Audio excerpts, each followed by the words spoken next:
Hello, I'm Howard Phillips Lovecraft, and today's question comes to us from Scott, who wants to know my thoughts on the illustrated adventures of Brutus and Pixie. If you're unfamiliar, these are a series of comics drawn by Ben Head, and they fall in the grand noble tradition of dogs and cats in comics that has been around since Crazy Cat and Officer Pup, or Garfield and Odie, the delightful pets in Mother Goose and Grimm. The list goes on and on.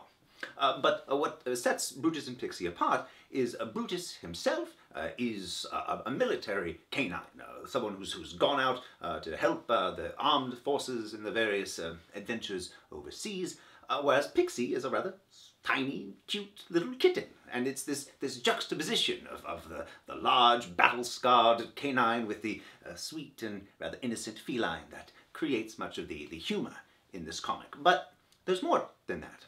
First off, unlike many other comics that are about pets or families, there are no humans. We never see the owners. We are only focused on these two little creatures and occasional other animals. I think a raccoon shows up at one point.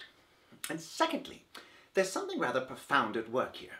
Because they've made Brutus this literally scarred dog, this large, almost terrifying in how he's drawn, they're able to draw upon much of the horrors of war without having to fully name it. Here's someone who has seen combat, who has survived the horrors of what happens in America's military adventures, and now is juxtaposed with this rather sweet and innocent kitten.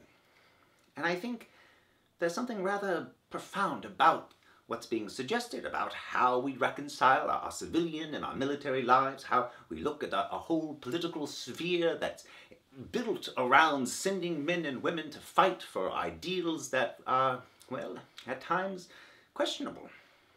And all in all, there's something about being able to take the serious nature of the world and for a moment turn it on its head and appreciate just a simple, delightful comic full of sweet animals behaving merrily. The world is full of enough unnameable horrors that from time to time it's good to take a break and enjoy some sweetness.